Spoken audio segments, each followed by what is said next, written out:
तो लगातार हम 15 साल से, चाहे यहाँ के स्थानीय किसान हों, चाहे जिला कांग्रेस कमेटी के लोग हों, हम लगातार किसानों के पक्ष में, किसानों के समर्थन में आवाज़ उठाते रहे हैं।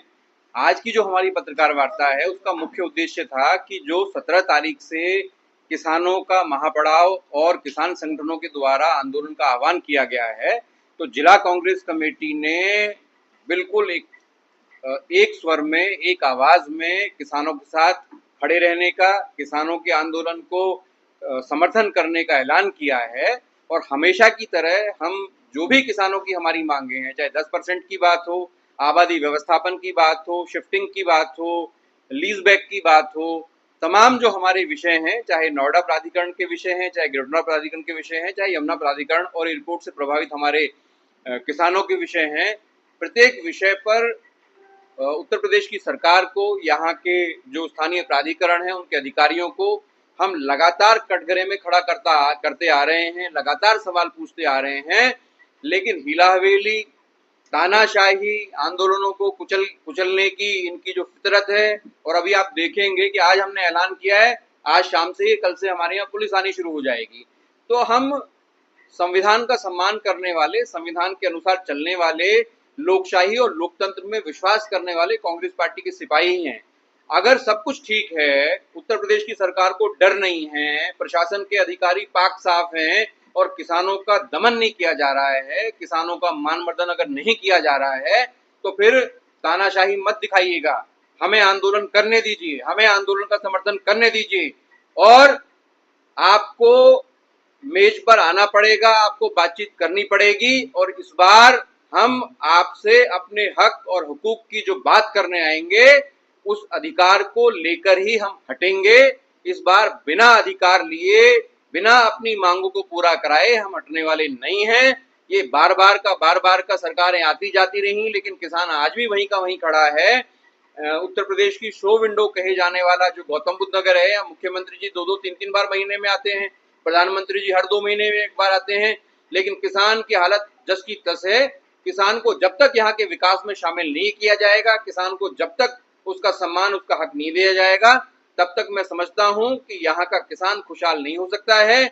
और ये जो बेकार की बातें हैं कि यहाँ का किसान बहुत खुशहाल है, यहाँ के किसान के पास बड़े बड़े घर हैं, बड़ी बड़ी गाड़ियां हैं, इन बातों को कह करके किसान कौम को बदनाम मत करिए। आपको भी पता है, सारी जमीनें आपने छीन ली, किसानों का मान मर्दन आपने किया है, किसानों को बदले में तिरस्कार के अलावा, फटकार के अलावा आपने कुछ नहीं दिया है। तो कांग्रेस पार्टी 17 तारीख को जो आंदोलन प्राधिकरण पे शुरू होने वाला है, उसको समर्थन का खुला ऐलान करती है। और हम ना दबेंगे, ना डरेंगे, ना झुकेंगे, बहुत मजबूती के साथ, और जो करना होगा हम करेंगे इस आंदोलन को सफल बनाने के लिए।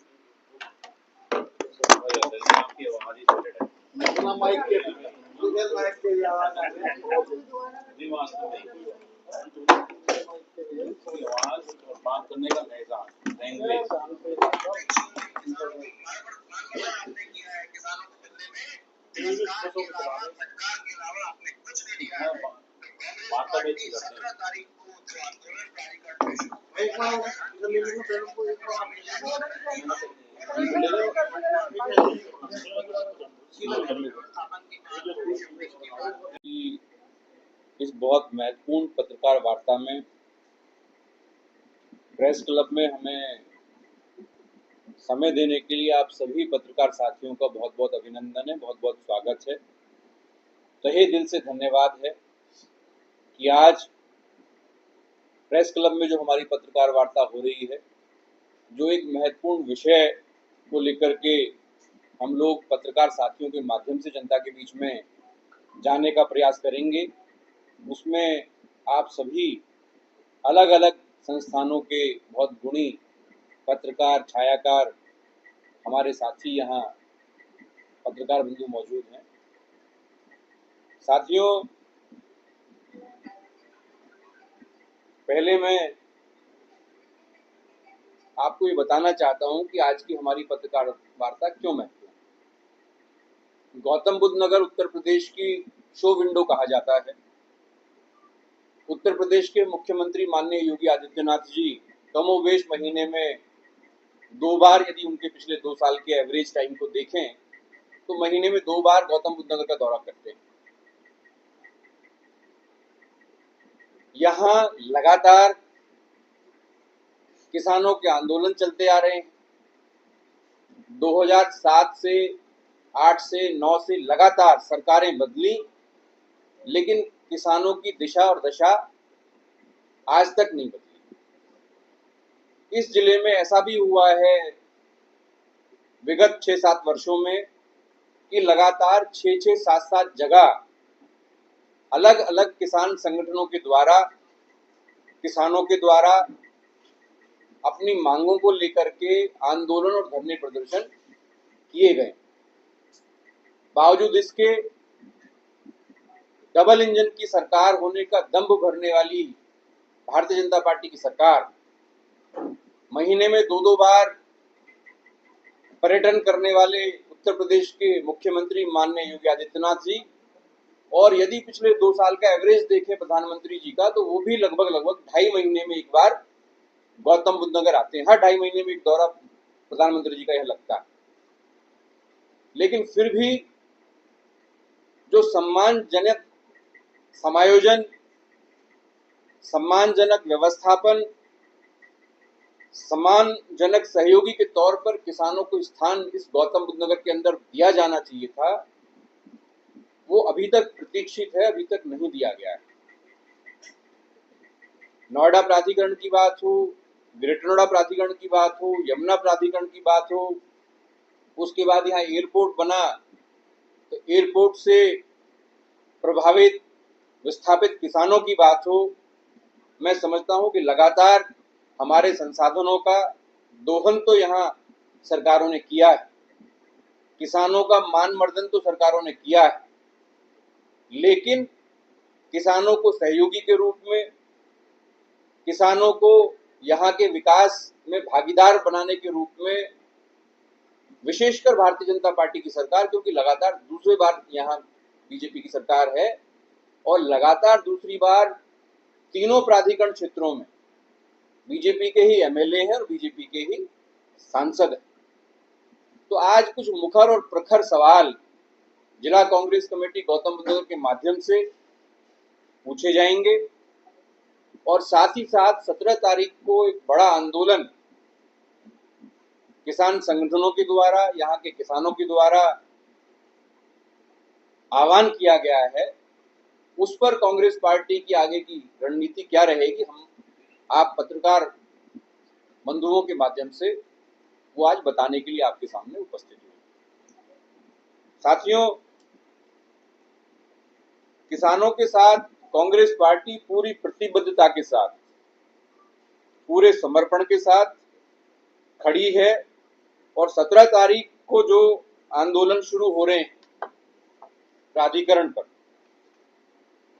उसमें हम पूरे तरीके से, हमारे सभी कार्यकर्ता, हमारे सभी पदाधिकारी, निवर्तमान पदाधिकारी, चुनाव लड़े हुए हमारे जो भी साथी गौतम बुद्ध नगर में हैं, वो सभी पूर्ण समर्थन करेंगे और उसमें शामिल रहने वाले। आबादी व्यवस्थापन के विषय हैं, निस्तारित आबादियां जो की गई थी उन पर अभी तक कोई अर्थपूर्ण कदम नहीं उठाए गए हैं। शिफ्टिंग पॉलिसी का पता नहीं है। किसानों के मकान, दुकान आपकी परियोजनाओं के बीच में आए थे और आपने उनको भरोसे में लेकर के उनको कहा था कि आपको दूसरी जगह शिफ्ट करेंगे। वो बोर्ड बैठक में भी पास किए, लेकिन आज तक उनका क्या हुआ ना किसानों को पता है और प्राधिकरणों के पास इसका कोई जवाब नहीं। बहुत पीड़ा है हम लोगों को, क्योंकि हम लोग भी किसान परिवार से आते हैं कि यहाँ किसानों के खिलाफ एसआईटी बनाई जाती है, कोई वित्तीय अनियमितता हुई हो उसके खिलाफ, कोई चोरी डकैती प्रशासनिक लेवल पर सरकारी लोगों ने की हो उसके खिलाफ। लेकिन बहुत अजीब बात है कि गौतम बुद्ध नगर में एसआईटी बनाई गई मुख्यमंत्री योगी आदित्यनाथ जी के निर्देश पर किसानों के खिलाफ, कि कहीं किसानों को प्राधिकरणों के द्वारा ज्यादा लाभ तो नहीं दे दिया गया। और उस एसआईटी ने न सिर्फ किसानों का अहित करने का काम किया, बल्कि उस एसआईटी के खिलाफ जो किसानों के अंदर असंतोष था गौतम बुद्ध नगर के अंदर, वो असंतोष और उस एसआईटी से बढ़ा। तो ये भी एक बहुत बड़ा विषय है। एसआईटी ने आबादी और किसानों के जो प्रकरण लंबित थे उन पर सहानुभूति पूर्वक विचार करने के बजाय किसानों के निस्तारित प्रकरण जो बोर्ड बैठक में पास भी हो गए थे, उन पर सवाल या निशान लगा करके उनको खारिज करने का भी काम एसआईटी ने किया है। इसका जिला कांग्रेस कमेटी ने उस समय भी विरोध किया था। उस समय आंदोलन जब हुए थे, जिला कांग्रेस कमेटी के साथी उन आंदोलनों में शामिल रहे थे। तत्कालीन प्रदेश कांग्रेस के हमारे जो अध्यक्ष थे ब्रजलाल खाबरी जी, उनको हमने किसानों के बीच में बुलाया था और किसानों की तमाम मांगों का समर्थन हमने कांग्रेस के प्रदेश अध्यक्ष से यहाँ बुला करके कराने का काम उस समय किया था। लीज बैक के विषय में बहुत चर्चा होती है, उस पर आज तक कोई सुनवाई नहीं, कोई कदम नहीं। सिर्फ जब भी किसानों का थोड़ा सा प्रेशर या दबाव बनता है, हालांकि किसानों का प्रेशर दबाव ये मानते नहीं है, लेकिन थोड़ा बहुत कभी बनता है तो अखबार में इनकी तरफ से प्रेस विज्ञप्ति जारी की जाती है और वो आंकड़े पता नहीं कहां से बनते हैं कि इतने किसानों को दे दिया, इतने किसानों को देने वाले हैं, इतने समय में कर देंगे। उसके बाद उन खबरों का, उन तथ्यों का कोई अता पता नहीं होता है, उनके बारे में पता हमें नहीं चलता। आप देखेंगे कि 17 से आंदोलन की श्रृंखला शुरू हो रही है, आंदोलन शुरू हो रहा है, लेकिन अभी तक कोई किसी तरह की बातचीत किसान संगठनों से, किसानों से बुला करके प्राधिकरण के अफसरों ने नहीं की। जब जब आंदोलनों की बात आती है, ये बहुत एक विशेष बात मैं आपके बीच में कहना चाहता हूं कि मजदूरों का आंदोलन पीछे हमारे जिले में गौतम बुद्ध नगर में हुआ। उसके बाद जिम्स के जो कर्मचारी थे उनका आंदोलन हमारे यहाँ हुआ। ग्रेड नोएडा प्राधिकरण पर सफाई कर्मचारियों का आंदोलन हुआ। किस बर्बरता से इन्होंने आंदोलन को दबाने का, आंदोलनों को कुचलने का काम किया है, किसी से छिपा हुआ नहीं।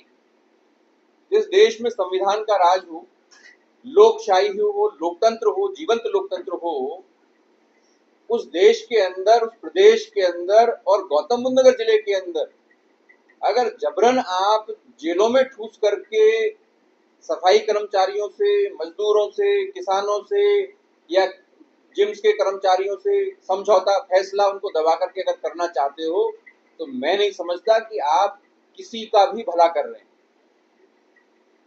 मैं कोट करना चाहता हूं कि मजदूरों का जो आंदोलन हुआ, यहाँ की कमिश्नरेट पुलिस ने उसको पाकिस्तान से जोड़ने का काम किया, जबकि उसके बारे में कोई तथ्य नहीं, कोई ऐसी पुख्ता जानकारी जनता के बीच में नहीं। लेकिन उद्योगपतियों, पूंजीपतियों के पीछे खड़े रहने वाली सरकार ने ये परिचय दिया कि हम गरीब आदमी के साथ नहीं है, हम कमजोर आदमी के साथ नहीं है, हम किसान के साथ नहीं है, हम ठेके पर मजदूरी करने वाले मजदूरों के साथ नहीं है, हम कोरोना में लाखों हजारों लोगों की जान बचाने वाले कोरोना योद्धाओं के साथ नहीं है, हम जिम्स के कर्मचारियों के साथ नहीं है, इस शहर को शहर बनाने वाले किसानों के साथ में हम नहीं है, हम उद्योगपतियों के साथ है। ये बार बार सरकार परिचय दे रही है। तो उस बात को लेकर के हम और सवाल पूछने के लिए आपके माध्यम से आज आपके बीच में हम लोग आए। और अगर सब ठीक है, अगर सब ठीक है तो माननीय मुख्यमंत्री जी को बताना चाहिए, प्रशासन को बताना चाहिए कि आखिर इतने किसान आंदोलन यहाँ क्यों होते हैं, पंचायत चुनाव यहाँ क्यों आपने बंद कर दिए हैं, यहाँ लोकतंत्र की जो पहली सीढ़ी है उसमें भागीदारी का जो जो जो संविधान हमें रास्ता देता है, उसकी वैकल्पिक व्यवस्था आपने क्यों नहीं की है। अगर सब कुछ ठीक है तो आपको बताना चाहिए, आपको इसके बारे में स्पष्टीकरण देना चाहिए, आपके अधिकारियों को इसके बारे में बताना चाहिए। और पत्रकार साथियों, मित्रों, दोस्तों, कांग्रेस पार्टी का एक भरापूर इतिहास रहा है।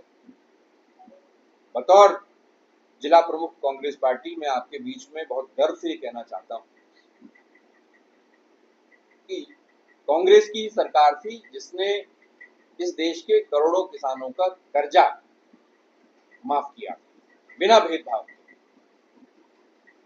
केंद्र में कांग्रेस पार्टी की सरकार थी। 2011 में मई के महीने में तपती गर्मी में राहुल गांधी जी भट्टा पारसौ लाए और उन्होंने किसानों के साथ खड़े रहने का मादा दिखाने का काम किया, जबकि केंद्र में हमारी सरकार थी।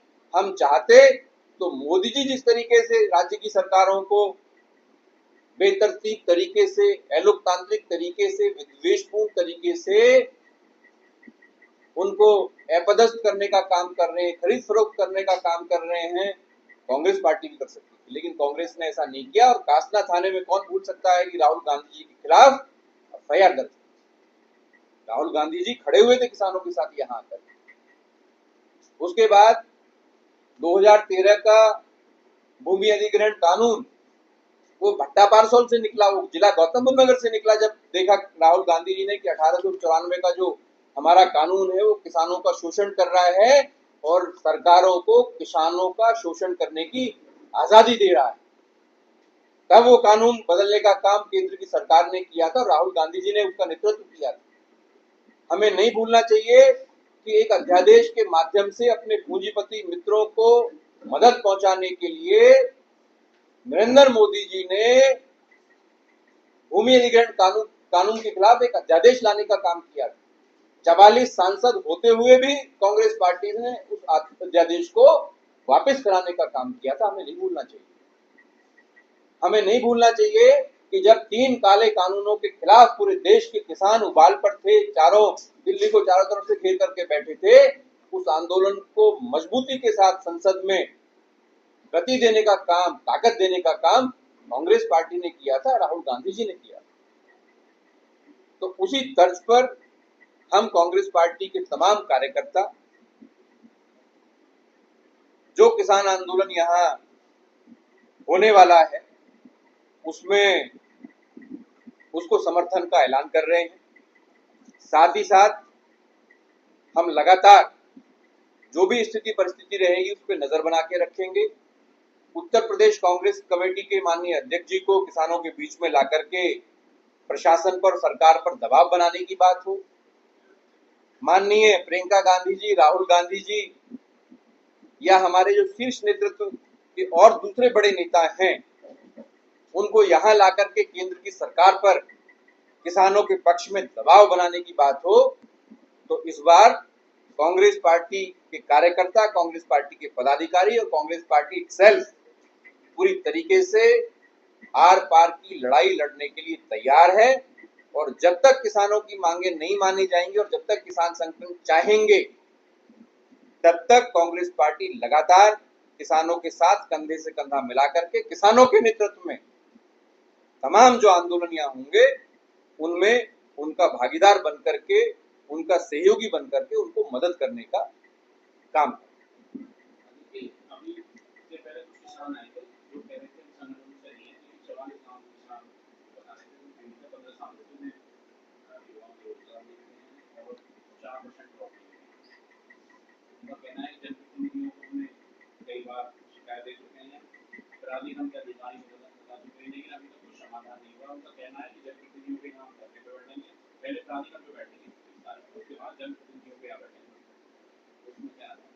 बिल्कुल राय, बिल्कुल हमारा एक सूत्रीय एजेंडा है।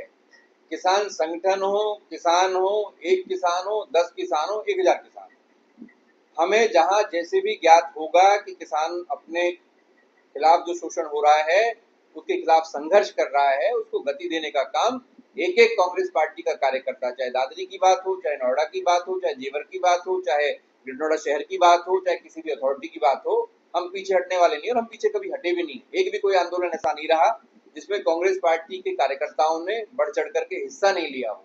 गौतम अवाना जी मेरे बगल में बैठे हैं, सीधे हाथ पर, कई बार जेल गए किसानों के संघर्ष में, किसानों के आंदोलन में। नोएडा की जो किसान संघर्ष समिति है उसके आप फाउंडर मेंबर हैं। तो हम तो लगातार किसानों के साथ खड़े हैं। 4% की मांग है या टोटल 10% अभी तक मिला ही नहीं है किसानों को, उसकी मांग है, आबादी व्यवस्थापन की मांग है, तमाम मुद्दे हैं। जो एयरपोर्ट बना है नोएडा इंटरनेशनल एयरपोर्ट, तो ये व्यवस्था दी गई थी कानून में कि भाई जो परिवार होगा विस्थापित किया जाएगा या जिसकी जमीन का अधिग्रहण होगा उसके परिवार के सदस्य को नौकरी दी जाएगी। अब पता चल रहा है कि जिन कंपनियों को अलग अलग मदों में ठेके दिए गए हैं एयरपोर्ट के संचालन के लिए, तो उनको वहां नौकरी ना दे करके वो संचालन करने वाली ठेकेदार जो कंपनियां वहां उनको नौकरी दी जा रही है। तो ये बर्दाश्त के बाहर की बात है, ये तो वादा खिलाफी है। तो इसका इसका विरोध नहीं होगा तो फिर क्या होगा? इसका विरोध करना पड़ेगा, हम लोग इसका विरोध करेंगे, अब कर रहे हैं।